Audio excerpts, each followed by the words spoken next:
क्या आप लाइट को देख पाते हो? हमें दुनिया कैसे दिखती है?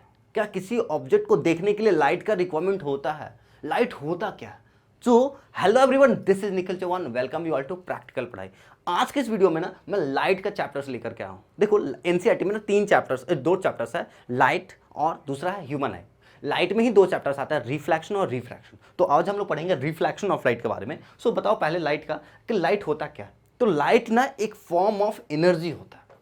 लाइट का एक एनर्जी का फॉर्म होता है, जैसे साउंड एक एनर्जी का फॉर्म होता है, पोटेंशियल एनर्जी होता है, काइनेटिक एनर्जी होता है, वैसे लाइट भी एक एनर्जी होता है। तो बताना क्या लाइट एनर्जी है तो क्या लाइट हमें दिखेगी? पहले बताओ लाइट का डेफिनेशन क्या? तो light is a form of energy which produce a sensation in our eyes. Light जो होता है ये क्या होता है सर? एनर्जी होता है जो हमारे आंखों में क्या प्रोड्यूस करता है? सेंसेशन प्रोड्यूस करता है। क्या प्रोड्यूस करता है? सेंसेशन प्रोड्यूस करता है। पहला समझे कि सर ये एनर्जी होता है। दूसरा कि जो लाइट होता है वो जो लाइट होता है, पहले ये बताओ जो लाइट होता है उसका स्पीड कितना होता है? तो आप बताओगे जो लाइट का सबसे ज्यादा स्पीड होता है कितना होता है? 299792458 मीटर पर second. This is the speed of light. बोलो सर 8-9 अंक का है तो मोबाइल नंबर जैसा है। नहीं, स्पीड ऑफ क्या है? लाइट है। इसी को आप एग्जैक्ट है, लेकिन इसको आप ऐसे नहीं याद रखोगे 3 × 10⁸ मीटर पर सेकेंड, या इसी को लिखोगे 3 लाख किलोमीटर पर सेकेंड। 3 लाख किलोमीटर पर सेकेंड ये स्पीड ऑफ लाइट होता है। पता आपको लाइट का ना सबसे मैक्सिमम स्पीड होता है, इससे स्पीड में कोई ऑब्जेक्ट है ही नहीं, लेकिन लाइट का सबसे मैक्सिमम स्पीड होता है। अब देखो, अब हुआ क्या, जो लाइट को बताया ना, कुछ साइंटिस्ट बोल रहे थे कि जो लाइट होता है वो वेव नेचर का होता है। कुछ साइंटिस्ट बोल रहे थे कि जो लाइट होता है वो पार्टिकल नेचर का होता था। अब साइंटिस्टों में झगड़ा होना शुरू हो गया सर। जैसे मैं न्यूटन साहब का कहना था कि जो लाइट होता है पार्टिकल नेचर का होता है। अब इसके लिए उन्होंने एग्जाम्पल दिया, कैसे? बोला कि शैडो जैसे बन रहा है, कोई ऑब्जेक्ट लाइट आ रहा है, अब बीच में अगर कोई ऑब्जेक्ट आ जाता है तो उसका शैडो बन जाता है। तो लाइट जो है पार्टिकल नेचर का। अगर वेव होता तो टर्न ऑन करके चल जाता। तो बोला कि नहीं, लाइट जो है पार्टिकल नेचर का, और उनका सही कहना था।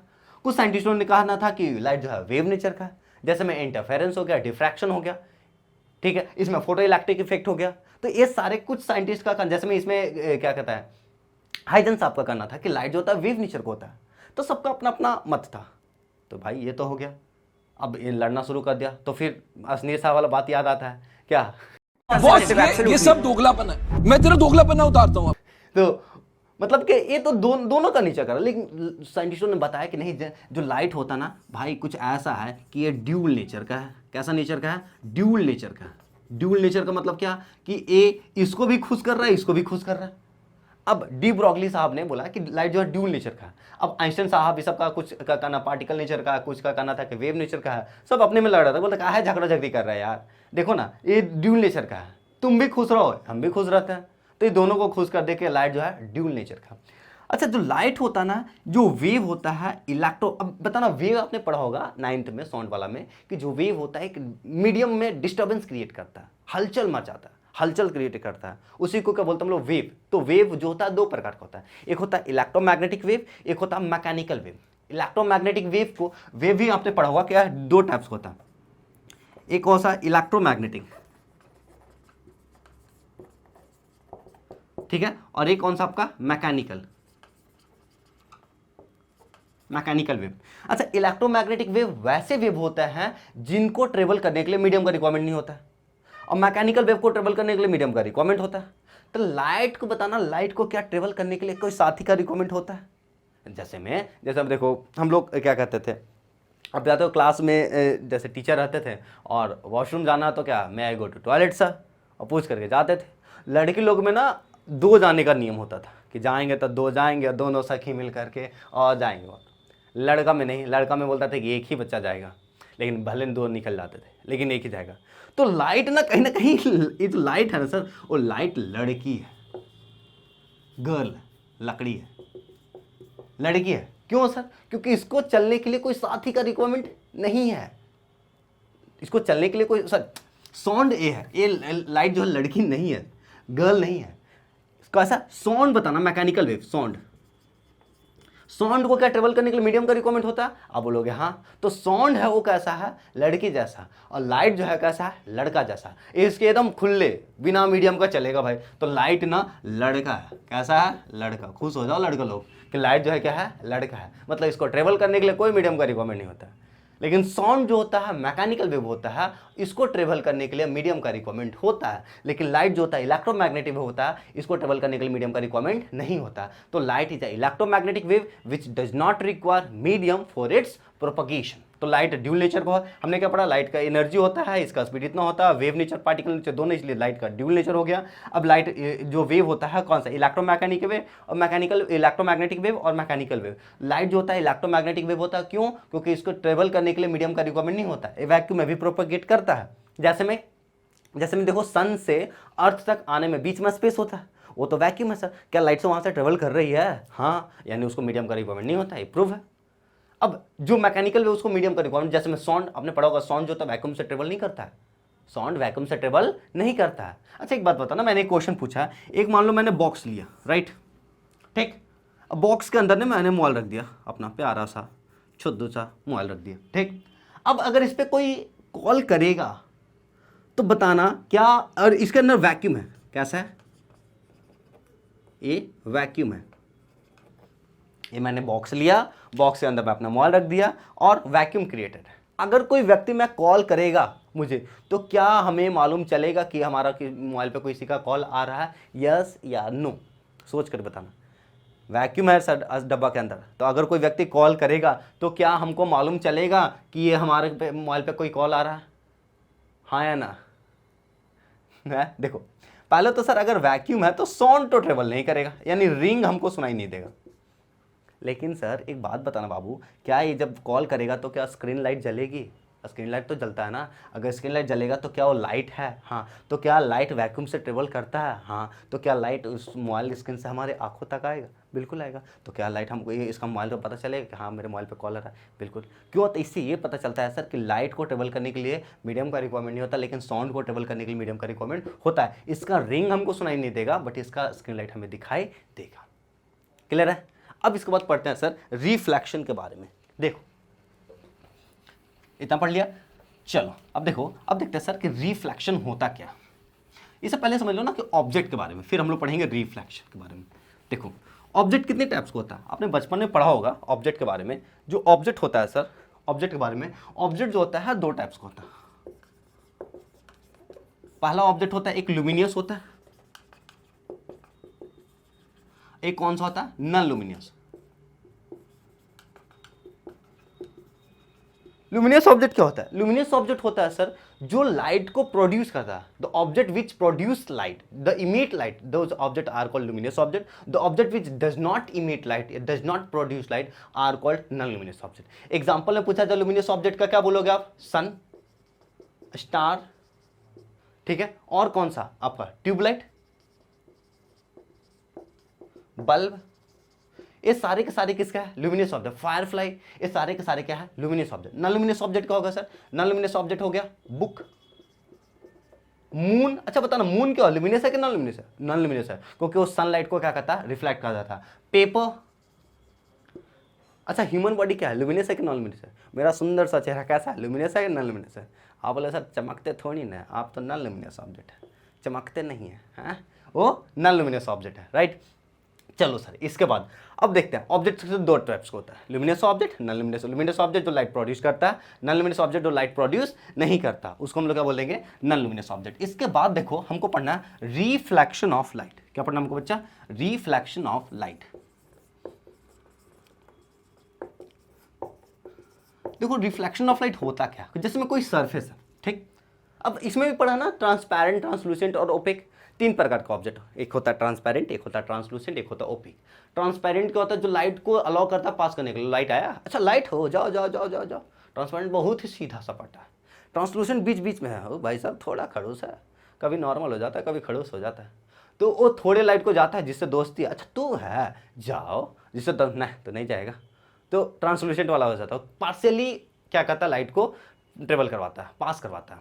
और ओपेक तो भाई साहब बहुत खड़ूस है, वो हर चीज़ में नहीं जाएगा, कोई बच्चा नहीं जाएगा, तो वो ओपेक होता है। अब मान के चलो मैंने एक ग्लास शीट लिया, तो अगर कोई लाइट आती तो क्या ये लाइट क्या कर जाता, पास कर जाता, यहाँ से रे एक रे आई किरण किरण, यहाँ से किरण एक आई तो ये क्या करता, सीधे निकल जाती अगर ये ट्रांसपेरेंट होता तो। लेकिन अगर इसके बैक साइड में हम पेंट कर दे, कोटिंग कर दे, तो क्या हो जाएगा सर, ओपेक हो जाएगा, तो ये क्या कर देगा, लाइट को रिफ्लेक्ट कर देगा। तो रिफ्लेक्शन होता क्या, तो आप बोलोगे the bouncing back of light, the bouncing back of light from the reflecting surface in the same medium is called reflection of light। क्या बोलोगे आप, लिखोगे क्या, the bouncing back of light from the reflecting surface, जो surface से reflect हो रहा है, in the same medium, medium same होना चाहिए sir, then that is called क्या, reflection of light। तो जो रे आते हैं उसको बोलते हैं इंसिडेंट रे। कौन सा रे, इंसिडेंट रे। इसको बोलते हैं कौन सा, रिफ्लेक्टेड रे। अब इसके परपेंडिकुलर में ना एक नॉर्मल परपेंडिकुलर ड्रॉ करते हैं, इसको बोलते हैं क्या सर, नॉर्मल। क्या बोलते हैं इसको, नॉर्मल। जो सरफेस का परपेंडिकुलर हो दैट इज कॉल्ड क्या, नॉर्मल। इसको हम लोग बोलेंगे नॉर्मल, ठीक है। अच्छा, इस एंगल को एंगल ऑफ इंसिडेंस बोलते हैं, इस एंगल को एंगल ऑफ रिफ्लेक्शन बोलते हैं। तो what is angle of incidence, ध्यान देना sir, angle between incident ray and the normal is called angle of incidence. The angle between reflected ray and the normal is called angle of reflection। ध्यान देना, किसके किसी बीच में, incident और normal का बीच के एंगल को क्या बोलते हैं हम लोग, एंगल ऑफ इंसिडेंट, और रिफ्लेक्टेड रे और नॉर्मल का बीच के एंगल को क्या बोलते हैं, एंगल ऑफ रिफ्लेक्शन। सही है, ओके। अच्छा, इंसिडेंट और रिफ्लेक्टेड सरफेस के बीच का एंगल को क्या बोलेंगे, इसको बोलते हैं sir angle of glancing angle. Glancing angle क्या बोलते हैं इसको, ग्लैंसिंग एंगल। ग्लैंसिंग एंगल कौन, रिफ्लेक्टिंग सरफेस और इंसिडेंट रे बीच में, वही सेम रिफ्लेक्टेड रे और क्या कहते हैं, रिफ्लेक्टिंग सरफेस और इंसिडेंट रे, और रिफ्लेक्टेड सरफेस और रिफ्लेक्टेड, इन दोनों के बीच का जो होता है एंगल ऑफ क्या बोलता है, ग्लैंसिंग एंगल। तो इंसिडेंट रे, अब बोले व्हाट इज इंसिडेंट रे, इसका डेफिनेशन पूछोगे क्या, the ray which strike the surface is called, strike the reflecting surface is called incident ray. The ray which क्या कहता है, बाउंस बैक या bounce back from after the reflection from the reflecting surface is called reflected ray. And the it is normal का imaginary line which is perpendicular to the surface, जो surface के क्या perpendicular हो उसको क्या बोलते हैं, नॉर्मल। तो नॉर्मल के बीच में कितना डिग्री एंगल होगा, और रिफ्लेक्टिंग सरफेस और नॉर्मल के बीच में 90 डिग्री का एंगल होता है। अब यहाँ तक हो गया रिफ्लेक्शन। बताना कोई भी ऑब्जेक्ट में दिखता कैसे, कोई भी ऑब्जेक्ट हमें दिखती है ना कैसे, तो कोई भी ऑब्जेक्ट देखने के लिए हमेशा रिफ्लेक्शन रिक्वायरमेंट होता है, बिना रिफ्लेक्शन का कोई भी ऑब्जेक्ट दिखेगा नहीं। तो दिखता कैसे है, जैसे में कोई भी सोर्सेस ऑफ लाइट से हमें इस ऑब्जेक्ट पर लाइट पड़ना चाहिए, जैसे में कोई भी बल्ब है, बल्ब से इस पे ऑब्जेक्ट पर लाइट पड़ा, ये क्या करता है, लाइट को चारों डायरेक्शन में रिफ्लेक्ट कर देगा। अगर वो रिफ्लेक्टेड हमारे आंखों तक आ जाएगा तो ऑब्जेक्ट हमें दिखेगा, वरना ऑब्जेक्ट नहीं दिखेगा। तो देखने के लिए इंपॉर्टेंट क्या है, सबसे पहले तो लाइट चाहिए सर, सबसे पहले लाइट आना चाहिए। लाइट किस पे पड़ेगा, ऑब्जेक्ट पे। ऑब्जेक्ट क्या करेगा, लाइट को चारों डायरेक्शन में रिफ्लेक्ट कर देगा। अगर वो रिफ्लेक्टेड है कहाँ पहुंच जाए, हमारे आंखों में, तब वो हमको ऑब्जेक्ट दिखेगा, वरना ऑब्जेक्ट हमको नहीं दिखेगा। तो रिफ्लेक्शन मस्ट है सर, बिना रिफ्लेक्शन का कुछ नहीं हो सकता। कोई भी ऑब्जेक्ट दिखता ही है किसकी वजह से, रिफ्लेक्शन की वजह से। ठीक, ओके सर। अब रिफ्लेक्शन बताना ना, कुछ सर होता है, किसी सरफेस से रिफ्लेक्शन होता है तो हमें अपना इमेज दिखता है, किसी सरफेस से जो रिफ्लेक्शन होता है हमें अपना इमेज नहीं दिखता सर। तो क्या मतलब, इसमें क्या है, इसमें क्या गड़बड़ है, कुछ तो लोचा है। तो देखो, अगर सर रिफ्लेक्शन सपोज कीजिए एक सीट, पेपर सीट्स होता है, तो उसमें क्या हमारा इमेज दिखता है, नहीं। लेकिन अगर वही प्लेन मिरर ले ले तो प्लेन मिरर में तो हमारा इमेज दिखता है। रीजन सर, दोनों में क्या फर्क है, तो देखो यहीं से आता है सर, जो रिफ्लेक्शन होता है दो टाइप्स का। रिफ्लेक्शन जो हो जाएगा आपका दो टाइप्स का, एक होता है सर, एक स्मूथ सरफेस से रिफ्लेक्शन होता है, स्मूथ सरफेस से, और एक ऐसा होता है बच्चा रफ सरफेस से, रफ सरफेस। अब देखो स्मूथ सरफेस, जैसे में प्लेन मिरर, प्लेन मिरर क्या होता है, बहुत स्मूथ होता है। अब बोले सर ये बोर्ड भी तो स्मूथ ही है, हाँ है, लेकिन इसमें भी ना, अब इसको जैसे फ्रिक्शन समझते हो ना, फ्रिक्शन, ये फ्रिक्शन इसमें है कि नहीं है, बिल्कुल है। प्लेन मिरर के कंपेयर में फ्रिक्शन ज़्यादा है, तो इसमें भी, इसमें क्या होता है, बहुत, अगर ये करके देखोगे तो ये स्मूथनेस बहुत कम होता है, मतलब वो प्लेन मिरर से कम होता है।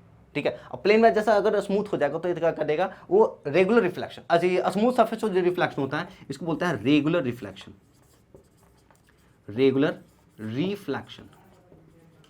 और रफ सरफेस जो होता है उसको बोलता है डिफ्यूज रिफ्लेक्शन, डिफ्यूज रिफ्लेक्शन। सबसे पहले रेगुलर रिफ्लेक्शन क्या होता है सर, रेगुलर रिफ्लेक्शन जो होता है वो स्मूथ सरफेस होता है। अब देखो रेगुलर रिफ्लेक्शन, जैसे में प्लेन मिरर, ये आपका प्लेन मिरर हो गया। अब यहां पे दिख रहा होगा आपका कि सर जो रेगुलर रिफ्लेक्शन में इंसिडेंट रे जो आता है वो सारे इंसिडेंट रे आपस में क्या होता है सर, पैरेलल होता है। ये सारे के सारे क्या है, इंसिडेंट रे। और जब रिफ्लेक्ट करता है तो वो क्या करता है, वो भी रिफ्लेक्ट करता है, वो भी कैसे होता है सर, पैरेलल होता है। तो रेगुलर रिफ्लेक्शन का एक और डिफिनेशन होता है कि in regular reflection all incident ray are parallel and reflected rays are also parallel to one another. In regular reflection incident rays भी पैरेलल होता है और रिफ्लेक्टेड रेज भी पैरेलल होता है। लेकिन इरेगुलर रिफ्लेक्शन में समझना, इरेगुलर रिफ्लेक्शन कुछ इस प्रकार से होता है कि सरफेस का होता है, इरेगुलर होता है। तो इंसिडेंट रे तो सब पैरेलल आते हैं, इंसिडेंट रे तो सारे पैरेलल आते हैं, ये आपका इंसिडेंट और सारे के सारे रेज क्या होता है आपस में, पैरेलल। लेकिन रिफ्लेक्ट कोई इधर करेगा, कोई इधर करेगा, कोई इधर करेगा, तो रिफ्लेक्टेड है, ये सारे के सारे रिफ्लेक्टेड हुआ। तो इंसिडेंट रे तो पैरेलल होते हैं बट रिफ्लेक्टेड रेज पैरेलल नहीं होते हैं। तो वैसे को कौन सा रिफ्लेक्शन बोलेंगे, इरेगुलर रिफ्लेक्शन या डिफ्यूज रिफ्लेक्शन। तो रेगुलर रिफ्लेक्शन में इंसिडेंट रे पैरेलल होता है, रिफ्लेक्टेड रे भी पैरेलल होता है। इरेगुलर रिफ्लेक्शन या डिफ्यूज रिफ्लेक्शन में इंसिडेंट रे पैरेलल होता है बट रिफ्लेक्टेड रे पैरेलल नहीं होता है। रेगुलर रिफ्लेक्शन कैसा सरफेस है, स्मूथ सरफेस है। इरेगुलर रिफ्लेक्शन कैसा सरफेस है, रफ सरफेस। क्लियर है। अब देखो इसके बाद हमको सर ये हो गया क्लियर। अब देखो इसके बाद हमको पढ़ना है सर लॉज ऑफ रिफ्लेक्शन। तो देखो लॉज ऑफ रिफ्लेक्शन आपने बचपन से क्लास 8 में ही पढ़ा होगा, लाइट तो है ना। तो इसमें पढ़ना लॉज ऑफ रिफ्लेक्शन। लॉज क्या, तो दो लॉज दिया है एक्चुअली में। क्या है पहला, क्या है मैं शॉर्ट में लिखता हूँ, incident ray IR, reflected ray normal, incident ray reflected ray and normal at a point of incidence, point of incidence DENC, all lie in the same plane, all lie in the same plane। मैं अभी आपको इसको practical करके दिखाता हूं कि देखो पहला क्या कि इंसिडेंट रे, ये हमारा इंसिडेंट रे हुआ सर, रिफ्लेक्टेड रे हमारा रिफ्लेक्टेड रे हुआ और ये हमारा नॉर्मल हुआ। और ये eight a point of incidence, ये पॉइंट ऑफ इंसिडेंस होता है, पॉइंट ऑफ इंसिडेंस। अच्छा एक बात बताना, ये प्लेन मिरर के बैक साइड पे कोटिंग होता है, किसका कोटिंग होता है, आप बोलोगे सिल्वर कोटिंग होता है। क्यों, सिल्वर का हो जाए, एल्युमिनियम का हो जाए, मरकरी का हो जाए, क्योंकि जो मेटल्स होता है वो रिफ्लेक्टिविटी जो सबसे ज़्यादा होता है किसका होता है, सिल्वर का होता है। इसमें AgBr सिल्वर ब्रोमाइड का यूज करते हैं, इसका पेंट करते हैं, ठीक है, सिल्वर ब्रोमाइड का 1 नंबर के लिए आता है, इसलिए याद रख लेना, सिल्वर कोटिंग करते हैं। हाँ तो फर्स्ट लोग बोलते हैं कि incident ray, reflected ray, normal at a point of all lies in the same plane. मतलब ये देखो ये इंसिडेंट रे, ये इंसिडेंट रे, ये आपका रिफ्लेक्टेड है, ठीक है। अब और ये हमारा पेंडिकुलर नॉर्मल, तो सब आंख बंद कर देखो तो सारे के सारे ने एक प्लेन में लाई करेगा। ये नहीं कि ये इंसिडेंट रे इधर हो गया, रिफ्लेक्टेड नॉर्मल कहीं ऐसे निकल गया, तो तीनों प्लेन में तो नहीं आएगा, तो तीनों प्लेन में होना चाहिए। मतलब ये ऐसे क्या होगा, आपका नॉर्मल होगा, ठीक। और ये हमारा इंसिडेंट ये नहीं कि ऐसे हो गया और नॉर्मल ऐसे हो गया, तो ये तीनों प्लेन में तो नहीं हो पाएगा, ये अलग प्लेन में चल रहा है, ये अलग प्लेन में, तो तीनों एक प्लेन में होना चाहिए। ये पहला लॉ होता है सर। सेकंड लॉ क्या बोलता है कि angle of incidence equal to angle of reflection. जो एंगल ऑफ इंसिडेंस होता है वो एंगल ऑफ रिफ्लेक्शन होता है, के बराबर होता है। अगर एंगल ऑफ इंसिडेंस 30 डिग्री तो एंगल ऑफ रिफ्लेक्शन भी कितना डिग्री, 30 डिग्री। अगर एंगल ऑफ इंसिडेंस 40 डिग्री तो एंगल ऑफ रिफ्लेक्शन भी कितना डिग्री, 40 डिग्री। तो जितना एंगल ऑफ इंसिडेंस होगा उतना ही एंगल ऑफ रिफ्लेक्शन होता है। तीसरा आप लिखना चाहो तो लिख लो, वरना मत नहीं लिखो। बताना ये दोनों का दोनों सेम मीडियम है, तो क्या दोनों इंसिडेंट रे और रिफ्लेक्ट दोनों सेम मीडियम में है, हाँ। तो क्या दोनों का स्पीड सेम होगा, मीडियम सेम है तो स्पीड भी क्या होगा, सेम होगा। तो मीडियम सेम है तो स्पीड सेम होगा। लेकिन क्या दोनों का वेलोसिटी सेम है, वेलोसिटी में क्या डायरेक्शन वेक्टर क्वांटिटी होता है, और वेक्टर क्वांटिटी क्या जिसमें मैग्नीट्यूड भी हो और साथ ही साथ डायरेक्शन भी हो। तो क्या बोल सकते हैं कि speed of incident and reflector is same, क्योंकि मीडियम क्या है सेम। लेकिन क्या वेलोसिटी सेम होगा, कैसे सर, इसका इंसिडेंट का डायरेक्शन इधर है और रिफ्लेक्टर का डायरेक्शन इधर है, तो दोनों का डायरेक्शन सेम है कि डिफरेंट है, डिफरेंट है, तो वेलोसिटी भी क्या होगा, डिफरेंट होगा। तो हम ऐसा बोल सकते हैं कि speed of incident and reflector is same but the velocity is different. लिखना चाहो लिख लो, नहीं लिखना चाहो मत लिखो। अब क्या करते हैं, इस एंगल ऑफ ये क्या कहते हैं, लॉज ऑफ रिफ्लेक्शन को हम लोग प्रैक्टिकल करके देखते हैं, इसको एक्सपेरिमेंट करते हैं। देखो अब हम लोग एक्सपेरिमेंट करते हैं, ठीक है। ये हमारा लेजर लाइट है और ये हमारा कौन सा प्लेन मिरर है। अच्छा इससे पहले एक ना कंसेप्ट समझा देता हूं मैं। देखो अच्छा एक बात बताना, अगर सर एंगल ऑफ इंसिडेंस को हम लोग बढ़ाएंगे तो एंगल ऑफ रिफ्लेक्शन भी क्या करेगा, बढ़ेगा, और एंगल ऑफ इंसिडेंस को घटाएंगे तो एंगल ऑफ रिफ्लेक्शन भी क्या करेगा, घटेगा। अच्छा बताना ये घटते घटते घटते होता क्या, एंगल किसके बीच में, नॉर्मल और इंसिडेंट के बीच में। तो ये एंगल जैसे जैसे कमेगा वैसे वैसे कम रहा है, और इधर करेगा तो क्या होगा, बढ़ेगा। तो एंगल ऑफ घटते घटते, अगर घटते घटते घटते कितना होगा, 0। तो किसी भी रे ऑफ लाइट को अगर नॉर्मल से इंसिडेंट करवाया जाए, किसी भी रे ऑफ लाइट को कहाँ से, नॉर्मल से इंसिडेंट करवाया जाए, तो क्या कर जाएगा, बाउंस बैक कर जाएगा। जैसे में समझो ये हमारा कौन सा है सर, प्लेन मिरर। किसी रे ऑफ ये नॉर्मल है और नॉर्मल से ही रे ऑफ लाइट को इंसिडेंट करवाया जाए तो बताना एंगल ऑफ इंसिडेंस कितना डिग्री, बोलोगे 0 डिग्री, क्योंकि इंसिडेंट रे भी वही है और नॉर्मल भी वही है, तो दोनों के बीच दोनों तो कोइंसाइड कर गया ना, तो एंगल कितना डिग्री हो जाए 0 डिग्री। तो reflection angle of incidence equal to क्या होता है, एंगल ऑफ रिफ्लेक्शन भी कितना डिग्री 0 डिग्री, मतलब जिससे रिफ्लेक्शन और रिफ्लेक्टेड नॉर्मल के बीच का कितना डिग्री 0 डिग्री, मतलब क्या करेगा सेम पाथ से निकल जाएगा, बाउंस बैक कर जाएगा। तो इसको हम लोग एक्सपेरिमेंट करके देखते हैं। अभी हम लोग, मैं इसके लिए लाइट ऑफ कर देता हूँ, उसके बाद समझाता हूँ, ठीक है, देखिएगा।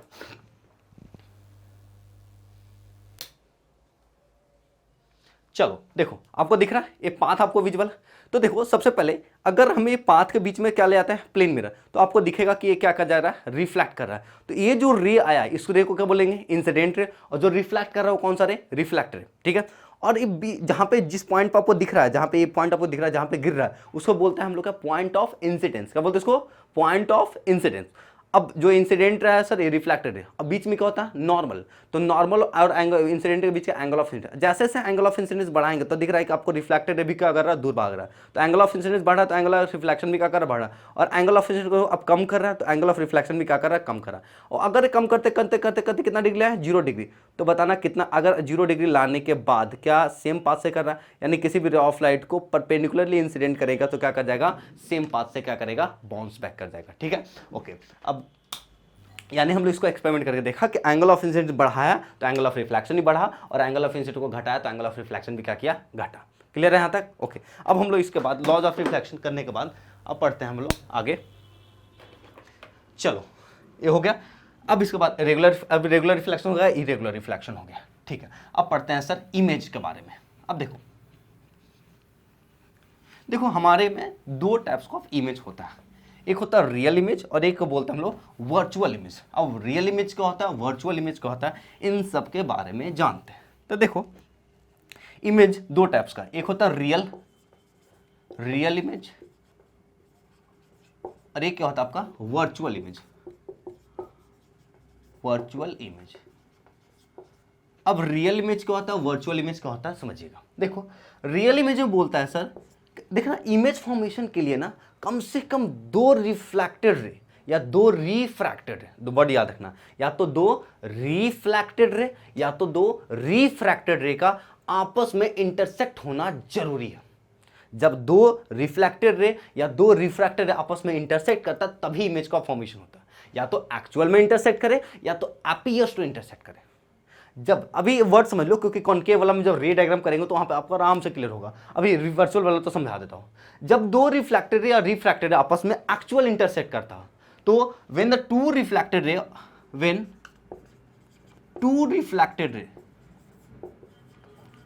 रिफ्लेक्टेड और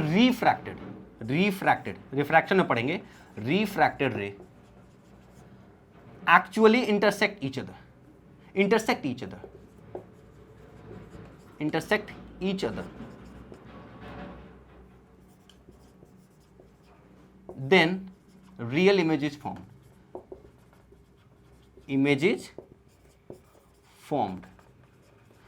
जब 2 रिफ्लेक्टेड या रिफ्रैक्टेड आपस में एक्चुअल में इंटरसेक्ट करता है तब क्या सा इमेज बनता है, रियल इमेज। और जब ये एक्चुअल इंटरसेक्शन नहीं होता, अपीयर्स टू इंटरसेक्ट, मैं ये सेम लिख लेना, अपीयर्स टू इंटरसेक्ट,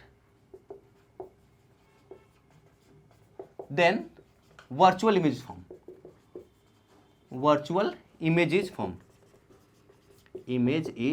formed। इसे इसमें लिखेगा कि when 2 रिफ्लेक्टेड और refracted appears to intersect, when 2 लिखी तो क्या है, when 2 रिफ्लेक्टेड और refracted appears to intersect। When appears to intersect मतलब क्या, जब उसको एक्सटेंडेड बैकवर्ड, जब पीछे की ओर एक्सटेंड करेगा ना तो कहीं ना कहीं इंटरसेक्ट करता है, तब समझे कि वहां पे जो इमेज बन रहा कौन सा इमेज बनेगा, वर्चुअल इमेज। दूसरा जो रियल इमेज होता है वो ऑलवेज इन्वर्टेड होता है, और ये जो वर्चुअल इमेज होता है वो क्या होता है, इरेक्ट होता है। कैसा होता है, इरेक्ट होता है। इसको हम लोग स्क्रीन पे can be obtained on the screen, can be obtained on the screen, इसको स्क्रीन पे हम लोग ऑब्टेन कर सकते हैं। can't be obtained on the screen, can't be obtained on the screen। देखो जो रियल इमेज होता है उसको स्क्रीन पे मिल सकता है, ऑब्टेन कर सकते हैं, लेकिन जो वर्चुअल इमेज होता है उसको हम लोग स्क्रीन पे ऑब्टेन नहीं कर सकते हैं। ये फर्क होता है। जो रियल इमेज का एग्जांपल अगर पूछे तो किस में आप लिखोगे? Cinema hall. Cinema hall, cinema hall में कैसा इमेज बनता है आपका? रियल इमेज बनता है, ठीक है। और क्या हो गया आपका? मोबाइल स्क्रीन में भी आपका कैसा इमेज बनता है? रियल इमेज बनता है। ये हो गया, ठीक है। इसका एग्जांपल पूछे तो आप क्या लिखोगे? Plane mirror, convex mirror. अच्छा, इसमें भी कॉनकेव मिरर हो जाएगा, लेंस वगैरह से इटी से जैसे में। अच्छा, प्लेन मिरर के सामने, जैसे प्लेन मिरर का जब तक आप सामने खड़ा रहता है तब तक इमेज बनता है, जब आप हट जाते हो तो इमेज भी क्या करता है? हट जाता है। तो क्या प्लेन मिरर का इमेज को आप स्क्रीन पे ला सकते हो? नहीं ला सकते हो। यानी वो कैसा इमेज है? वर्चुअल इमेज है, उसमें एक्चुअल इंटरसेक्शन नहीं होता, अपीयर्स टू इंटरसेक्ट होता है। जैसे मैं अभी मान लो मैं डायग्राम बना ही देता हूँ। ये सपोज करो प्लेन मिरर, मैं मिटाता हूँ, ठीक है, मिटा करके समझाता हूँ। जैसे देखो, ये हमारा मिरर है, ठीक है, राइट। तो देखो, ये हमारा कोई ग्राउंड हो गया सर, ये हमारा ऑब्जेक्ट है, एक सुंदर सा फुद्दू सा बच्चा, या विंग, या इसका 3 पैर कहाँ से हो गया? 3 टांग। हाँ, ये हमारा बच्चा, ठीक है। हमारा नहीं, मतलब समझ रहे हो तुम लोग, ठीक है। ए कौन सा रह गया सर? ए रे हमारा जो गया, this is the incident ray. कौन सा रह गया? इंसिडेंट रे, ठीक है। अब जब परपेंडिकुलर गया, क्योंकि परपेंडिकुलर जा रहा है, परपेंडिकुलर जा रहा है, क्या करेगा? सेम पाथ से बेस्ट बाउंस बैक कर जाएगा, ठीक है। एक रे यहाँ पे गया, तो जितना ए हो गया एंगल ऑफ, ए भी तो नॉर्मल का काम करेगा सर। प्लेन मिरर के जो सरफेस का परपेंडिकुलर हो, तो ए भी परपेंडिकुलर, ए भी परपेंडिकुलर, तो ए जितना एंगल बनता है उसको एंगल ऑफ, तो उतना ही एंगल बन करके क्या करेगा सर? ये रिफ्लेक्ट करेगा। तो ये कहीं ना कहीं रिफ्लेक्ट है। ये इंसिडेंट है, ये कौन सा हमारा? रिफ्लेक्टेड है। क्या दोनों, ये रिफ्लेक्टेड, एक रिफ्लेक्टेड इधर जा रहा है, एक रिफ्लेक्टेड इधर जा रहा है, क्या दोनों रिफ्लेक्टेड कहीं भी मिलेगा? बताना तो, कहीं मिलने का है संभावना? एक रिफ्लेक्टेड इधर और एक रिफ्लेक्टेड जा रहा है, वो क्या ये इधर आ रहा है, तो क्या कहीं भी दोनों मिलेगा? मिलेगा ही नहीं सर। अगर नहीं मिलेगा, ये दोनों नहीं मिलेगा, तो जब इसको पीछे की ओर एक्सटेंड करेंगे, जैसे मैं इसको आगे बढ़ाएं, पीछे की ओर एक्सटेंड करे इसको भी, और पीछे की ओर एक्सटेंड करे इसको भी, तो लग रहा है कि कहीं ना कहीं जाकर के सर ये दोनों समधि मिलन करेगा। जहाँ पे समधि मिलन होगा वहाँ पे कैसा इमेज बनेगा? इस बच्चा का सुंदर सा इमेज बनेगा, ठीक है। तो बताना है कि एक्चुअल इंटरसेक्ट हो रहा है कि हम लोग जबरदस्ती इंटरसेक्ट करवा रहे हैं? जबरदस्ती इंटरसेक्ट है। तो जब जबरदस्ती इंटरसेक्ट करवाते हैं पीछे को एक्सटेंड करके, तब वहाँ पे जो इमेज बनता है कैसा इमेज बनता है? वर्चुअल इमेज बनता है। कैसा इमेज बनेगा आपका? वर्चुअल इमेज बनेगा। क्लियर है यहाँ तक?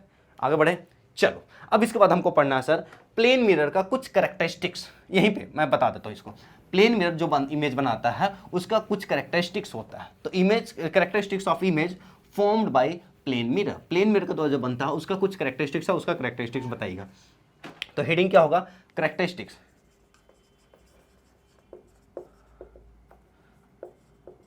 Of image by plane mirror. Plane mirror का जो बनता है उसका कुछ कैरेक्टरिस्टिक्स बता दो। तो पहला कैरेक्टरिस्टिक्स क्या बोला? सबसे पहले जो बनता है सर वर्चुअल बनता है और इरेक्ट बनता है। तो देखो, पहला लिखोगे virtual, the image form by plane mirror is virtual. दूसरा लिखोगे इरेक्ट। कैसा इमेज बनता है? इरेक्ट बनता है। कैसा? इरेक्ट, एक ही यार होता है ना, इरेक्ट।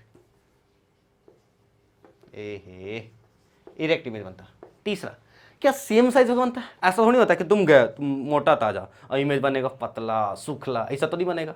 जो आप हो सर वैसा इमेज बनेगा। अगर मैं पतला हूं तो पतला बनेगा, मोटा हूं तो मोटा। भाई मैं हेल्दी हूं, ऐसे नहीं बोला करो सर। तो जितना ऑब्जेक्ट का साइज होगा वही इमेज का साइज होगा। ऐसा नहीं कि तो खल्ली जाएगा तो उसका छुट्टू इमेज जाएगा, और कोई छोटा सा बच्चा जाएगा तो बून आ जाएगा तो उसको बड़ा दिखेगा, नहीं। तो इमेज फॉर्म बाय प्लेन में same size as the object. तो क्या बनाता है? सेम साइज बनता है as the object, as the object, as the object. Object का जो होता है सेम साइज बनता है। फोर्थ नंबर, क्या सेम डिस्टेंस बनता है? अगर प्लेन मिरर से ये 5 मीटर की दूरी पे होगा सर, तो इमेज भी कितना मीटर की दूरी पे बनेगा? 5 मीटर की दूरी। कहां से? प्लेन मिरर के। तो बताना, अगर जितना ऑब्जेक्ट मिरर से दूर है, इमेज भी उतना ही मिरर से दूर बनेगा। तो सेम डिस्टेंस पे बनता है। कैसा बनता है सर? सेम डिस्टेंस पे। मतलब इमेज फॉर्म बाय प्लेन में same distance as the object in front of the mirror. मतलब मिरर के आगे में जितना ऑब्जेक्ट जितना दूर पे होगा, इमेज भी उतना ही पीछे बनेगा। और एक और बनता है जिसको बोलता है laterally inverted. Laterally inverted. Lateral inverted, lateral inverted क्या होता है? अब देखो, लैटरल इन्वर्जन एक प्रॉपर्टी होता है जिसमें क्या होता है कि ऑब्जेक्ट का राइट, जैसे मैं मिरर के सामने खड़ा होगा तो ऑब्जेक्ट का राइट साइड इमेज में लेफ्ट बनेगा। जैसे मैं ये ठीक है, ये मैं प्लेन मिरर के सामने खड़ा हूं तो मैं अगर राइट हैंड उठाऊंगा तो इमेज में लेफ्ट हैंड उठाएगा, तो देखने में लेफ्ट रहता है, मतलब राइट साइड वाला इमेज में लेफ्ट दिखेगा और ऑब्जेक्ट का लेफ्ट साइड इमेज में क्या दिखेगा? राइट दिखेगा। तो दिस प्रॉपर्टी इज कॉल्ड क्या? Laterally inversion. देखो इन्वर्टेड मतलब फर्क है, जैसे ए है तो इन्वर्टेड मतलब उल्टा, ए इन्वर्टेड होगा, लेकिन लैटरली इन्वर्टेड मतलब ए, ऑब्जेक्ट का राइट लेफ्ट में हो जाएगा और ऑब्जेक्ट का लेफ्ट राइट में हो जाएगा। तो दिस प्रॉपर्टी इज कॉल्ड क्या? Laterally inverted. तो लैटरल इन्वर्जन एक आता भी है, व्हाट इज लैटरल इन्वर्जन? तो आप लिखोगे it is the property of plane mirror due to which right side of the object appears left side in the image and left side of the object appears right side of the image. मतलब right side appears in the left and left side appears in the right and vice versa. वही right वाला left में, left वाला right में। तो this property is called क्या? Lateral inversion. क्या बोलते हैं इसको? Lateral inversion. ठीक है, करेक्टरिस्टिक्स आता बच्चा, ये वाला इंपॉर्टेंट है बहुत, VVI क्वेश्चन आता है इसे डायरेक्ट आपको पूछ देगा। ठीक है, find write the properties of plane mirror, write the properties of image form by plane mirror. तो ये होता है। अच्छा बताना, यूजेज अगर कोई पूछे यूजेज ऑफ प्लेन मिरर क्या बताओगे? सबसे पहले सर इसको किस में हम लोग यूज करते हैं? लुकिंग ग्लास में, looking glass, looking glass salon में यूज किया जाता है सर, वही लुकिंग ग्लास हो गया। ज्वेलरी शॉप में यूज किया जाता है, और कौन सा? शॉप में।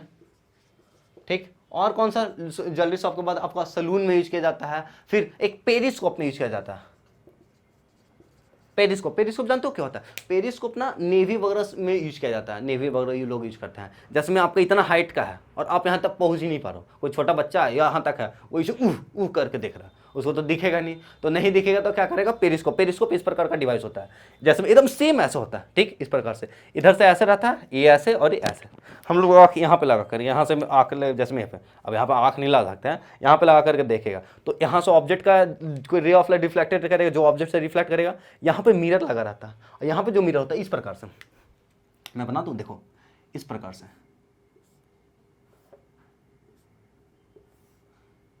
या और यहाँ पे तुम्हारा सुंदर सा ऑब्जेक्ट है, यहाँ पे सुंदर सा आपका आई है सर, और यहाँ से तुम देख रहे हो। तो यहाँ पे जो एक मिरर यहाँ पे लग रहा था, एक मिरर यहाँ पे लग रहा था, और दोनों ना 45 डिग्री पे होता है। कितना डिग्री पे होता है? 45 डिग्री पे, याद रखना कितना डिग्री पे? 45 डिग्री। तो मान लो यहाँ से ऑब्जेक्ट आ रहा है, हम यहाँ से देख पाएंगे, तो ये ऑब्जेक्ट यहाँ आएगा, रिफ्लेक्ट करेगा, फिर ये रिफ्लेक्ट करेगा, फिर ये रिफ्लेक्ट करेगा हमारे आंखों में। तो पेरिस्कोप में जो यूज करता है कौन सा इमेज, कौन सा मिरर होता है? प्लेन मिरर का यूज करता है। फिर आपका कैलिडोस्कोप में भी कौन सा होता है? प्लेन मिरर का यूज करता है। तो यहाँ तक आज हम लोग पढ़े हैं क्या कि रिफ्लेक्शन ऑफ लाइट होता क्या है, ये सारे के सारे पढ़े। तो ये था आज का क्लास। अब हम लोग नेक्स्ट क्लास में पढ़ेंगे स्पेरिकल मिरर के बारे में। तो नेक्स्ट वीडियो आने वाला है, नेक्स्ट वीडियो बहुत इंपॉर्टेंट हो गया, हमारा फर्स्ट वीडियो है। तो ठीक है, पहले नेक्स्ट हम लोग पढ़ेंगे स्पेरिकल मिरर को ले। कैसा लगा आपका क्लास? और जो भी कहीं डाउट वगैरह होता है आप कमेंट्स में पूछना। ओके, मिलते हैं नेक्स्ट क्लास में, तब तक के लिए बाय बाय।